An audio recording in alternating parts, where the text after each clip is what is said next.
This one says Mahomes doesn't make the playoffs and misses the Pro Bowl. I beg your pardon?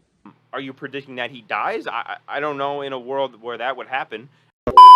Today, we are going to be reacting to Reddit's hottest NFL takes. I'm back on Reddit. I'm on the r/NFL subreddit. And, I told myself that I wasn't going to go back on Reddit. It's kind of a dark place. But you know what? I'm doing this for you guys. So I hope you enjoy. We're back on Reddit today, something I never thought I would do. But we're going to look through some of the NFL's hottest takes on this subreddit. I'm going to react to them. I'm going to give my opinions. I also want you guys to include your opinions in the comments down below. Let's go ahead and get right into it. This one, Eagles number 3 seed in the NFC East and missed the playoffs. You what? I don't even know what to say to that one. That one's not worth commenting on. Daniel Jones will have a Pro Bowl season, and you guys know how much of a believer I am in Daniel Jones. But, all I'm going to say is if Mitch Trubisky can make the Pro Bowl, the opportunity's there for Daniel Jones. When we get into all the alternate, injury replacement kind of stuff, it's basically just a participation trophy at that point. So could Daniel Jones be a Pro Bowler? Yes. Will he probably play like a legit Pro Bowler? No. But it is possible that he does make the Pro Bowl. This one says the Patriots will win the AFC East, and I couldn't agree more with this comment. Laughable. Easily the worst roster in the AFC East. Easily the worst quarterback situation. The only advantage they would have is Bill Belichick, who seemed to have lost a little bit, but that's a whole conversation for another day. But you can't tell me that a team with the worst roster and worst quarterback is going to win the division. That's just not going to happen. This one says the Bills don't win their division and the Ravens win the North. I can see both things happening. Honestly, Miami has gotten a lot better this offseason. Obviously, the Jets added Aaron Rodgers. I think they could dethrone the Bills, who have kind of had, run rampant through that division like the Patriots did for so many years. And then the Ravens winning the North. I actually put it in a video a couple days ago that I think the Ravens are one of the most underrated teams in the NFL. If Lamar Jackson plays the way Lamar Jackson has played in the past, they are very much in contention to win that AFC North. This one says Michael Thomas plays 14-plus games and is nearly back in top form. Saints win a playoff game, then get blown out. That's funny. That's kind of like how my back got blown out. This is another good one. The Chargers missed the playoffs despite their top 5 roster. Brandon Staley should have been fired 2 years ago. I'm going to be real. If the Chargers have another season where they don't at least win a playoff game, Brandon Staley's the fuck out of there. You have Justin Herbert, and you have done absolutely nothing. Get a guy in there who can actually coach up this Chargers team and get them where they want to go. You're absolutely wasting the rookie contract of Justin Herbert. And when that extension kicks in, it's going to be a lot harder to build your team around Justin Herbert. So if the Chargers don't win a playoff game this year, I absolutely do think that Brandon Staley would be fired. Bears win their division with Fields breaking out into the top 10 quarterbacks. So let's start with number 1, the Bears winning their division. No. Here's why. The Bears just had the number 1 overall pick. That's for a reason. The roster's not very good. Now, did they get a lot better in this offseason? I think so. I think the linebacking core is looking a lot better. I think, obviously, they addressed tackle in the draft. They got DJ Moore. They also signed, Robert Tonyan, Dante Foreman to shore up the running back room. They definitely got better, and I can see a pretty decent win improvement in 2023. But, and I understand the division's not great with Minnesota and Green Bay kind of being fringe teams, we think, but I think Detroit right now is just such a better roster than the Bears. They would have to take a massive leap in order for them to leapfrog the Lions like that. And I'm not even super high on the Lions like some people are, but I can see that the Lions are a pretty clearly better roster pretty much across the board. Even if you want to say that Justin Fields is really good next year, the Lions' offensive line is an NFL offensive line compared to a junior varsity offensive line for the Bears. Their defensive line is really good. They add a lot of young guys. So I'm not going to pick them ahead of the Lions. Now, on to the second part, saying Justin Fields could be a top 10 quarterback. I could see it. The Bears knew what they needed to do this offseason. They gave him offensive line help, and they gave him receiver help. I think him and DJ Moore are going to be a great combination, and if he can become a legit NFL passer, similarly to the way that Jalen Hurts and Lamar Jackson have, I think that he can be a top 10 quarterback. He is absolutely elite with his running. He is, in my opinion, the best rushing quarterback in the NFL, not named Lamar Jackson. That skill set is rare. He can definitely become a top 10 quarterback. He's got the talent. Now he's got, the people around him to do so. The ball's in his court. I like this one up here. It says, thanks to Sean Payton, Russell Wilson will get his first MVP vote. I think that's what they meant there. I can see it, to be completely honest with you. I think that he's going to have a big bounce-back season with Sean Payton as head coach. Sean Payton's been one of the best offensive masterminds of our generation.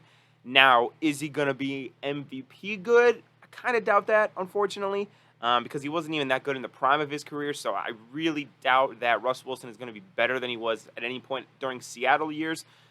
But you never know. I do think he will be much better. This one says the Jets will go 4-13. No. They went 7-10 last year with 3 of the worst quarterback, in the NFL in terms of rating. Mike White, Joe Flacco, and Zach Wilson. They are not going to be below 7 wins this year. Absolutely not. Unless, obviously, Aaron Rodgers gets hurt and the defense takes a big step back. But I'm not going to project injuries. What I will say is I think the Jets will be good. I don't think they'll be great. I would, if I had to put a hard prediction, I would say 10-7 is probably my prediction.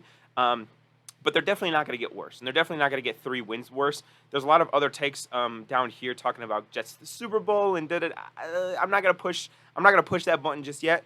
But the Jets will definitely be better with Aaron Rodgers. I don't know why people are saying that they're going to get 3 less wins with a much better quarterback. That doesn't make sense. This one says Mahomes doesn't make the playoffs and misses the Pro Bowl. Are you predicting that he dies? I don't know in a world where that would happen. This one says the Cowboys aren't doing jack shit again. This one says the Seahawks are making at least the NFC Championship game.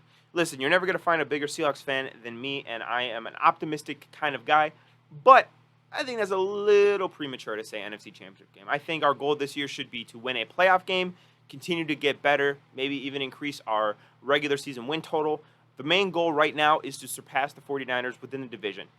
Making it to the NFC Championship game, while I think that would be fucking awesome, to me is a little bit jumping the gun. It's not. I don't think we're there just yet. That'd make us like one of the top 4 teams in the NFL. I don't think we're there yet. I would love it if you were right, but let's pump the brakes a little bit. Jimmy G stays healthy for the entire season. No. And the Raiders make the playoffs but lose in the first round. Now, the Raiders did make the playoffs a couple of years ago with Derek Carr, but no, this is not happening. I'm sorry, Jimmy Garoppolo is a significant downgrade at quarterback. They have a significantly downgrade at head coach. I take Rich Pisaccia over Josh McDaniels, to be completely honest with you. The Raiders are not going to make the playoffs. They are more likely to get Caleb Williams in next year's draft than they are to make the playoffs. Bookmark that shit. This one's good right here. We have a Super Bowl prediction. Lions-Bengals in the Super Bowl. If there's one thing I've learned being an NFL fan for the last 12-ish years of my life, it's that the Detroit Lions will always disappoint. I'm going to give the thumbs down on this one. Bengals, obviously, I think are perennial Super Bowl contenders. That wouldn't surprise me. But the Lions, I won't believe it till I see it. Browns win their first Super Bowl. Keep dreaming, buddy. Keep dreaming. All right, this is a good one. Complete NFC shakeup. Lions take the North. Yes. Commanders take the East. LOL. Falcons win the South. That division is very much up for grabs, so I'll give that a maybe. And the Seahawks take the West. I like that one. I like it a lot. Here we have right here, it says Buffalo's Super Bowl window is already closed. Now, that's kind of interesting to me. I don't necessarily agree because I do think Josh Allen is still one of the top 3 best quarterbacks in the NFL. And when you have that, I think you're always in contention.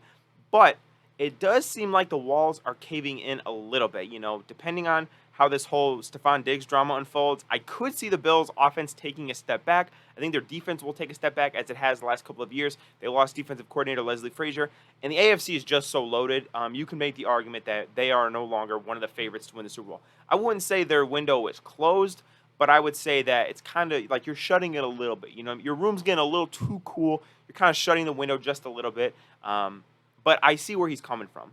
So this is kind of an essay, and I'm not reading that all because I don't read. But the top half right here interests me. It says, I've been saying this for some time now. The Jaguars are a dark horse Super Bowl team. They looked really good in the second half of last year and even stood toe-to-toe with the Chiefs. Yes, actually, I agree, surprisingly. Let him. I think the Jaguars are benefiters of a terrible division, the AFC South. I think they're going to easily win that division. They have a good schedule. If the Jaguars can click on all cylinders, if the defense improves a little bit more, if Trevor Lawrence takes another step up, I can see them being legit AFC Super Bowl teams. Now, am I going to pick them over the Chiefs or the Bengals or the Dolphins even? Probably not. But, I mean, we've seen teams take a similar leap in years past. I mean, the Bengals a couple of years ago, nobody had any idea, and now they're perennial Super Bowl contenders. Why? Because of Joe Burrow and his weapons.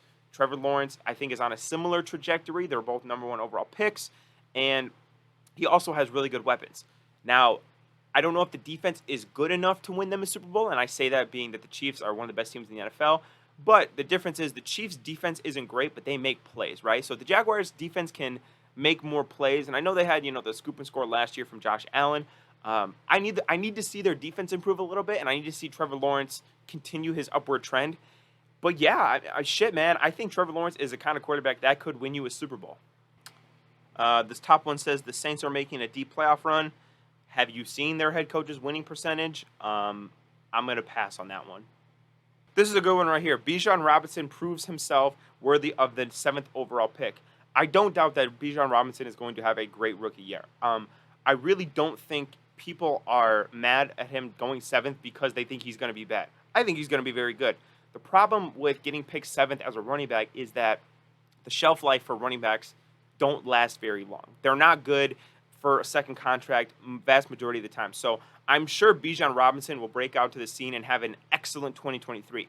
That still doesn't mean that he is worth the 7th overall pick because he will not have been proven that he is worth taking that high for that long period of time. You kind of get what I'm saying? So, I mean, he could rush for like 2,000 yards, and I still probably wouldn't say that he's going to be worth that 7th overall pick because if he's not a perennial all-pro kind of player for many years, it's just the running back position. It's nothing to do with Bijan Robinson. It's really just the position of running backs and how often they get injured. All right, let's get like probably one more in, then I have to go. That's what she said, by the way. And ladies and gentlemen, I think that this is the one to end off on because I truly had a stroke trying to read this. NFL has 4 QBs and the rest are in the basement. Way has always been. Sorry, Herbert. Bryce is taking number 4. You are living under the stairs like Harry Potter. Number 1, Kermit the Frog plays Magic Fairy dust throws. Number 2, Buffalo wing sauce in your stash and more W's than you would expect. Number 3, Philadelphia linebacker taking snaps but still better than the rest. Number 4, Southern Beham Oompa cannon for an arm loompa and drives on a telephone book. Honestly, I got to say I couldn't agree more. I think everything that he said was complete and utterly the truth. And out of all the languages on earth to speak, this man chose to speak facts. But in all seriousness, guys, I hope you guys enjoyed the video. I'm going to sign off today. I reached my 1-hour daily limit on Reddit, and if I spend any more time on this website. So I hope you guys enjoyed, and don't forget to subscribe to the channel and like the video. Put your hot takes in the comments down below. I might do a little thing on my Twitter account, but nobody follows me on Twitter, so we'll have to figure that out later. But I'm going to sign off for today. I got shit I got to do. And I will see the rest of you handsome young men and beautiful women in tomorrow's video. Peace out.